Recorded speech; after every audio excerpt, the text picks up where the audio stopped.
बिस्मिल्लाहिर्रहमानिर्रहीम। Class 9th biology के lecture number 9 में खुशामदीद। आज हम चैप्टर 1 का टॉपिक पढ़ेंगे, levels of biological organisation. Levels of biological organisation पढ़ने से पहले हमें ये समझना है कि बायोलॉजिकल ऑर्गेनाइजेशन कहते किसे हैं। तो बायोलॉजिकल ऑर्गेनाइजेशन को डिफाइन करते हैं hierarchy of complex biological structures and systems, कि जो कॉम्प्लेक्स बायोलॉजिकल स्ट्रक्चर्स होती हैं, बड़ी बायोलॉजिकल स्ट्रक्चर्स होती हैं, उन बायोलॉजिकल स्ट्रक्चर्स की या लाइफ से रिलेटेड बड़े सिस्टम्स की हियरार्की कैसे होती है। हियरार्की का मतलब है दर्जाबंदी कैसे होती है, कि किस तरह छोटी छोटी चीज़ें एक दूसरे के साथ मिलती हैं और उनसे मिलकर कोई बड़ी बायोलॉजिकल स्ट्रक्चर्स या कोई बड़ा बायोलॉजिकल सिस्टम कैसे बनता है। इसको नाम देते हैं बायोलॉजिकल ऑर्गेनाइजेशन का। तो हमारी बुक में बायोलॉजिकल ऑर्गेनाइजेशन लिखा हुआ है सब एटॉमिक पार्टिकल से लेकर ऑर्गेनिज्म तक। तो ये टोटल 8 लेवल बनते हैं। इन 8 लेवल्स के हमने 2 पार्ट्स बनाए हैं। आज हम पहले 4 लेवल्स यानी सेल तक पढ़ेंगे कि सेल कैसे बनता है, और फिर टिश्यू से आगे ऑर्गेनिज्म तक हम पढ़ेंगे अपने नेक्स्ट लेक्चर में। और उस लेक्चर का जो डिस्क्रिप्शन लिंक है वो भी इस वीडियो के डिस्क्रिप्शन में दे दूंगा। तो इसके पार्ट 1 में हम शुरू करते हैं सब एटॉमिक पार्टिकल्स एंड एटम से। तो पहला लेवल हमारे पास है subatomic particles and levels. तो इस पहले लेवल के भी हमने 3 हिस्से बनाए हैं। पहले हिस्सा ए, इसमें सब एटॉमिक पार्टिकल्स हैं। फिर दूसरा हिस्सा एटम और तीसरा हिस्सा एलिमेंट। तो सब एटॉमिक पार्टिकल से मुराद है ऐसे पार्टिकल्स कि जो एटम के अंदर हों और एटम से छोटे हों। तो सब एटॉमिक पार्टिकल्स हमारे पास 3 हैं। फर्स्ट ऑफ ऑल सबसे पहले जो सब एटॉमिक पार्टिकल्स हैं वो इलेक्ट्रॉन्स हैं। इन पर चार्ज होता है नेगेटिव, और एक एटम में ये मौजूद होते हैं शेल्स में। दूसरे जो सब एटॉमिक पार्टिकल्स हैं वो हैं प्रोटॉन्स। इन पर चार्ज होता है पॉजिटिव, और ये मौजूद होते हैं एक एटम के न्यूक्लियस में। तीसरी जो टाइप है सब एटॉमिक पार्टिकल्स की वो है न्यूट्रॉन्स। इन पर चार्ज कोई भी नहीं होता, ये न्यूट्रल होते हैं और ये भी मौजूद होते हैं न्यूक्लियस में। अब दूसरे नंबर पे यहाँ एटम लिखा हुआ है, तो इसका मतलब ये है कि ये सब एटॉमिक पार्टिकल जो ऊपर हमने लिखे हैं, इलेक्ट्रॉन्स, प्रोटॉन्स, न्यूट्रॉन्स, ये सब आपस में मिलते हैं तो इनके मिलने से बनता है एटम। और फिर एक जैसे एटम जब आपस में मिलते हैं तो एक जैसे एटम से बनते हैं एलिमेंट्स। एक जैसे एटम से बनते हैं एलिमेंट्स। अब टोटल एलिमेंट्स हमारे पास 123 हैं, लेकिन चूंकि हम यहाँ पर बायोलॉजिकल ऑर्गेनाइजेशन के बारे में पढ़ते हैं, इसलिए हम सिर्फ उन एलिमेंट्स को डिस्कस करेंगे जो लाइफ बनाते हैं, जिनसे एक ऑर्गेनिज्म की बॉडी बनती है। तो उन एलिमेंट्स को नाम देते हैं बायो एलिमेंट्स, और बायो एलिमेंट्स हैं 16 एलिमेंट्स ऐसे हैं कि जो एक ऑर्गेनिज्म की बॉडी बनाते हैं। अब उन 16 एलिमेंट्स में 6 एलिमेंट्स ऐसे हैं जो बनाते हैं 99% ऑफ प्रोटोप्लाज्म, और बाकी 10 एलिमेंट ऐसे हैं जो बनाते हैं ओनली 1% ऑफ प्रोटोप्लाज्म। तो जो 6 एलिमेंट 99% बनाते हैं प्रोटोप्लाज्म का, उनको याद करने की एक ट्रिक है कि उर्दू में एक जुमला है, वो याद करना है, उसका हाथ नहीं काम पे। सबसे पहले जो उस है ये शो करता है ऑक्सीजन को। इसके बाद दूसरे नंबर पे का से कार्बन, फिर हाथ से बनेगा हाइड्रोजन, और उसके बाद नहीं से बनेगा नाइट्रोजन, काम से बनेगा कैल्शियम, और पे से बनेगा फास्फोरस। तो जो 6 एलिमेंट्स 99% ऑफ प्रोटोप्लाज्म बनाते हैं वो हैं oxygen, carbon, hydrogen, nitrogen, calcium and phosphorus. इसके बाद जो 10 एलिमेंट्स बनाते हैं 1% ऑफ प्रोटोप्लाज्म, उनको याद करने के लिए 2 जुमले हैं। पहला जुमला है कामरान से कलर न मांग। कामरान से कलर न मांग। कामरान से बनेगा पोटाशियम, सिंबल के है। फिर से बनेगा सल्फर, फिर कलर से बनता है क्लोरीन, न सोडियम और मांग से बनता है मैग्नीशियम। तो 5 एलिमेंट हो गए पहले जुमले में। अब दूसरा जुमला हमारे पास है फजूल कामों में जरूर ईजाज। फजूल आयरन, कामों से बनेगा कापर, फिर में से बनेगा मैग्नीज, जरूर से बनेगा जिंक और ईजाज से बनेगा आयोडीन। ईजाज कहते हैं मुख्तसर करने को या इख्तिसार को। तो ये 16 एलिमेंट्स ऐसे हैं कि जो बनाते हैं एक ऑर्गेनिज्म की बॉडी। इनमें 6 एलिमेंट बनाते हैं 99% ऑफ प्रोटोप्लाज्म और 10 एलिमेंट बनाते हैं 1% ऑफ प्रोटोप्लाज्म, और इन 16 को मिलाकर इन्हें नाम देते हैं बायो एलिमेंट्स का। तो ये हमारे पास बायोलॉजिकल ऑर्गेनाइजेशन का पहला लेवल है, subatomic particles and atoms are elements. अब दूसरा लेवल हमारे पास है मॉलिक्यूल्स का। वैसे हम मॉलिक्यूल को डिफाइन करते आते हैं, मुख्तलिफ तरीकों से डिफाइन किया है मॉलिक्यूल को, लेकिन ये बात मुसल्लमा है कि combination of atoms through bonds, कि जब बॉन्ड्स के जरिए से एटम्स एक दूसरे के साथ मिलते हैं तो उनके मिलने से मॉलिक्यूल्स बनते हैं। बॉन्ड्स के जरिए से जब एटम्स आपस में मिले तो उनके मिलने से बनते हैं मॉलिक्यूल्स। अब देखें, एटम्स होते हैं एलिमेंट्स में। एलिमेंट्स टोटल हमारे पास हैं 123। उन 123 में सिर्फ 16 एलिमेंट्स ऐसे हैं जिनका ताल्लुक एक लिविंग ऑर्गेनिज्म की बॉडी के साथ है। तो अगर उन 16 एलिमेंट्स के अंदर मौजूद एटम्स एक दूसरे के साथ मिले, बायो एलिमेंट्स के एटम्स अगर आपस में मिले तो उनके मिलने से जो मॉलिक्यूल्स बनते हैं उन मॉलिक्यूल्स को नाम देते हैं बायो मॉलिक्यूल्स। बायो मॉलिक्यूल्स का मतलब ऐसे मॉलिक्यूल्स जिनका ताल्लुक लाइफ के साथ हो, या ऐसे मॉलिक्यूल्स जो बायो एलिमेंट्स के अंदर मौजूद एटम से बने, उन मॉलिक्यूल्स को नाम देते हैं बायो मॉलिक्यूल्स। फिर जो बायो मॉलिक्यूल्स बनते हैं उनकी भी आगे 2 कैटेगरीज, 2 टाइप्स हैं। उनमें पहली टाइप जो है उन्हें कहते हैं माइक्रो मॉलिक्यूल्स। माइक्रो का मतलब छोटा, छोटे मॉलिक्यूल्स, और दूसरा है मैक्रो मॉलिक्यूल्स, मैक्रो बड़े मॉलिक्यूल्स। अब माइक्रो मॉलिक्यूल्स और मैक्रो मॉलिक्यूल्स, इनमें फर्क क्या है कि माइक्रो मॉलिक्यूल्स ऐसे बायो मॉलिक्यूल्स जिनका मॉलिक्यूलर वेट कम हो, जिनका मॉलिक्यूलर वेट कम हो, जिनका लो मॉलिक्यूलर वेट हो, वो माइक्रो मॉलिक्यूल्स बनाते हैं।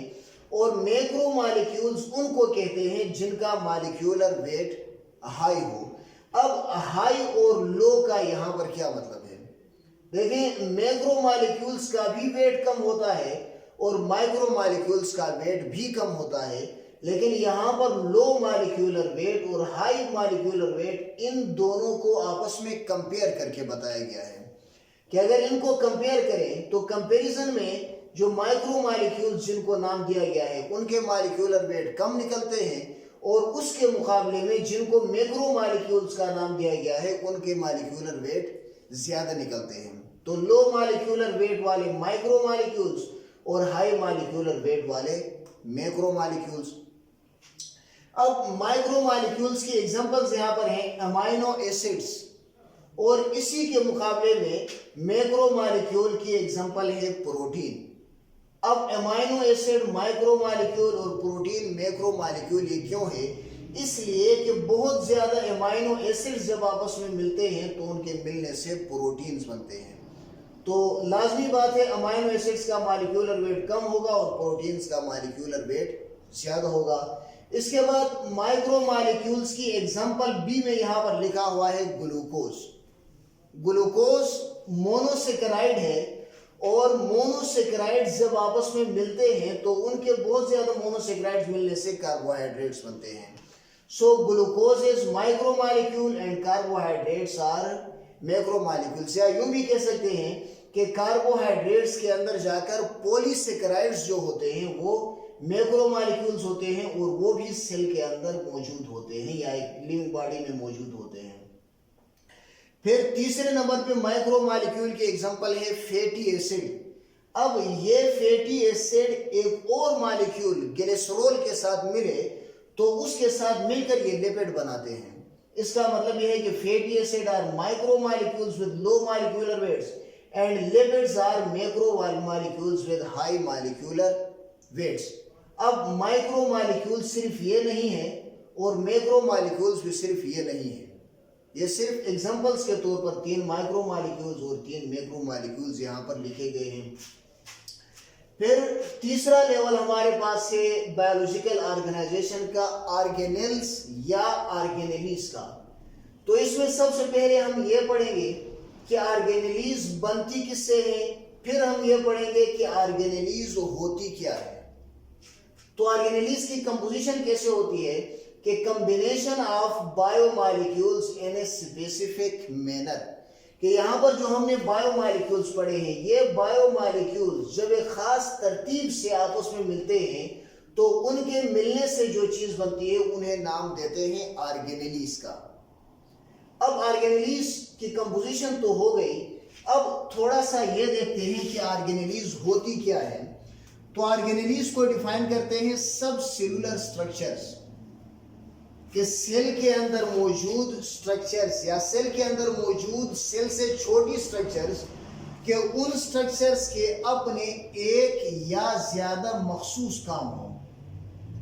सेल के अंदर मौजूद ऐसी स्ट्रक्चर्स के जिनका एक या एक से ज्यादा मखसूस काम हो, जिस तरह किसी ऑर्गेनिज्म की बॉडी में एक ऑर्गन का काम होता है, बिल्कुल उसी तरह एक ऑर्गेनिज्म के सेल में ऑर्गेनेलीज के भी काम होते हैं।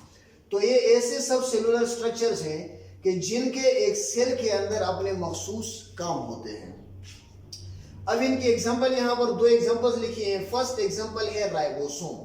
अब चूंकि हमने यहाँ ये पढ़ा था कि ऑर्गेनेलीज बायोमॉलिक्यूल से बनते हैं और इनके मखसूस काम होते हैं, तो हम इन एग्जांपल्स में ये लिखेंगे कि ऑर्गेनेलीज कौन सी बायोमॉलिक्यूल से बनती हैं और बायोमॉलिक्यूल से बनने के बाद उनके मखसूस काम कौन से होते हैं। देखिए, राइबोसोम एक ऑर्गेनेली है और ये बनी हुई है 2 चीज़ों से। उनमें एक है न्यूक्लिक एसिड और दूसरा प्रोटीन। तो न्यूक्लिक एसिड भी बायोमॉलिक्यूल और प्रोटीन भी बायोमॉलिक्यूल। तो राइबोसोम इन बायोमॉलिक्यूल से बनी होती है। अब इसका अपना मखसूस काम क्या है कि ये प्रोटीन सिंथेसिस में मदद देती है। सेल के अंदर प्रोटीन बनने का जो प्रोसेस होता है, उस प्रोसेस के अंदर, उस काम के अंदर राइबोसोम का बहुत बड़ा रोल होता है। फिर दूसरी ऑर्गेनेली यहाँ पर एग्जांपल में लिखी हुई है गोल्जी बॉडीज। तो गोल्जी बॉडीज ये बनी होती हैं लिपिड्स और प्रोटीन से। अब मुख्तलिफ ऑर्गेनिजम्स में या मुख्तलिफ सेल्स के अंदर लिपिड्स और प्रोटीन्स की टाइप्स और क्वांटिटीज मुख्तलिफ हो सकती हैं, लेकिन ये बनी होती हैं लिपिड्स और प्रोटीन से। तो लिपिड्स भी बायोमॉलिक्यूल और प्रोटीन भी बायोमॉलिक्यूल। अब आगे इसका काम क्या है कि ये एंजाइम फॉर्मेशन में मदद देती है, एंजाइम बनाने में मदद देती है। और दूसरा इसका काम ये है कि ये प्रोटीन्स को भी स्टोर करती है। गोल्जी बॉडीज एंजाइम फॉर्मेशन में भी मुआविन है और साथ में प्रोटीन्स को भी स्टोर करती है। इसके अलावा और भी बहुत सारे फंक्शंस हैं, एग्जांपल के तौर पर यहाँ सिर्फ 2 लिखे गए हैं। इसके बाद नेक्स्ट लेवल है बायोलॉजिकल ऑर्गेनाइजेशन का, सेल। तो सेल में भी सबसे पहले हम ये पढ़ेंगे कि सेल बने किससे होते हैं और फिर दूसरे नंबर में ये डिस्कस करेंगे कि सेल्स होते क्या है। तो देखिए, सेल से छोटा लेवल है ऑर्गेनेलीज का। तो वाज़ेह सी बात है कि सेल बने होंगे ऑर्गेनेलीज से। तो organelles such is ribosome, centrioles, Golgi bodies, endoplasmic reticulum, lysosomes, mitochondria, plastids, nucleus वगैरह वगैरह और भी ऑर्गेनेलीज होती है। तो ये ऑर्गेनेलीज जब आपस में मिलती हैं तो उनके मिलने से एक सेल बनता है। अब सेल होता क्या है, तो सेल के बारे में ये बात याद रखने की है कि cell is basic structural and functional unit of an organism, कि ये एक ऑर्गेनिज्म की बुनियादी यूनिट है। अब बुनियादी कौन सी यूनिट है कि ये स्ट्रक्चरल यूनिट भी है और ये फंक्शनल यूनिट भी है। अब इनका मतलब क्या है मतलब ये है कि एक ऑर्गेनिज्म की बॉडी के अंदर किसी भी ऑर्गन की कोई भी स्ट्रक्चर है तो वो स्ट्रक्चर उस ऑर्गन के अंदर मौजूद सेल्स की वजह से है, या किसी ऑर्गेनिज्म की बॉडी के किसी भी पार्ट का कोई भी काम है तो वो काम उस पार्ट के अंदर मौजूद सेल्स की वजह से है। इसलिए सेल को नाम देते हैं स्ट्रक्चरल यूनिट और functional unit of an organism. अब देखिए यहाँ पर सेल की तादाद की बुनियाद पर, या यहाँ पर हम ये भी कह सकते हैं कि जब हम सेल तक आएंगे तो यहाँ पर यूनिसेलुलर ऑर्गेनिजम्स की ऑर्गेनाइजेशन खत्म हो जाएगी, क्योंकि सेल की बुनियाद पर ऑर्गेनिज्म, सेल की तादाद की बुनियाद पर ऑर्गेनिज्म की बनाई गई है दो टाइप्स।